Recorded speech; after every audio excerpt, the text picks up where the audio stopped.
It could be the Susan Smith case all over again, only this time a twist.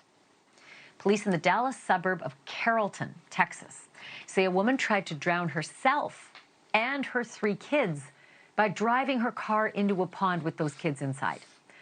Now, her name is Wei Fen Ong, and her story is a little different than Susan Smith's, in that police say she had just come from stabbing her husband minutes beforehand. Let me take you back a little. You'll probably remember Susan Smith, South Carolina mom who strapped those 2 little boys of hers into their car seats and then rolled that car into a lake. I said 92 before. It was 1994. She claimed that a black man hijacked her car, carjacked it, and took it with the boys. Someone help me find them. Screamed to anybody who would listen for days. But 2 days later, police found the car and the boys underwater in that lake, and Susan eventually confessed, saying that her boyfriend didn't want kids. In this latest case in Texas, it was just before 8 o'clock in the morning. One set of officers was responding to the stabbing, and then another set of officers got the call about a car in a pond. And the witnesses who they interviewed said that the car was going about 20 to 30 miles an hour when it actually hit the water. The woman and a 12-year-old boy were able to escape the car, but the other 2 kids were little. They were 8 and 9. They had to be rescued. One of them had to be resuscitated right there at the scene, and the other one had to be resuscitated on the way to the hospital. Back at the house, Ong's husband is expected to survive the stab wounds he got. His wife, though, is now facing 1 count of aggravated assault with a deadly weapon resulting in serious bodily injury and 3 counts of aggravated assault with a deadly weapon. I want to bring in Gigi McKelvey. She is the host of the very popular Pretty Lies and Alibis podcast. She's with me live now. So that obviously, Gigi, the first thing anybody thinks of when you hear about someone who rolls a car or drives a car into a water source with kids inside is Susan Smith. And this one is different. This is just she was in there herself. Was it a suicide that she was thinking of, or did she get out before the 12-year-old?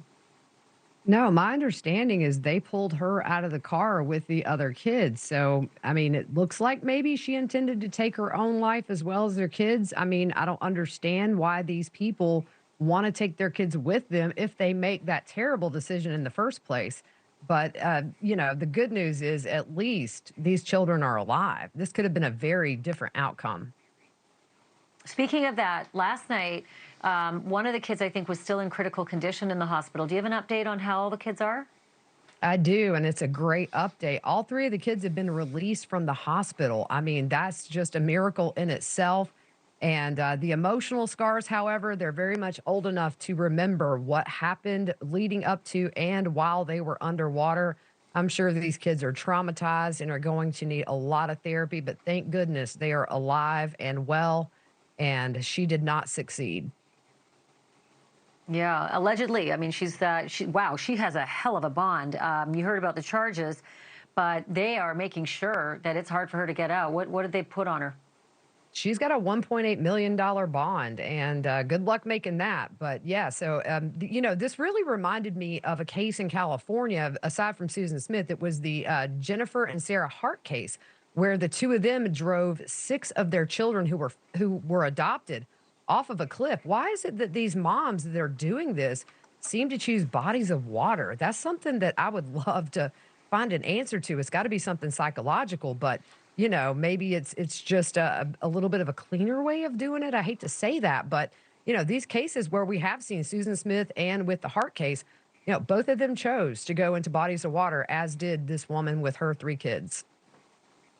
I can't imagine the horror in that vehicle. I can't imagine that would be a choice of, I mean, listen, the choice in itself to kill your kids, but then that way. So I did want to ask you one thing. We do lots of stories, you and me, on family annihilators, and they're usually men. I don't know, and you got to tell me about your archives, if we've had a lot of female family annihilators. Well, the most recent one that comes to mind is Lori Vallow. Although she did not physically kill her kids, I mean, she was right there in the thick of it the entire time.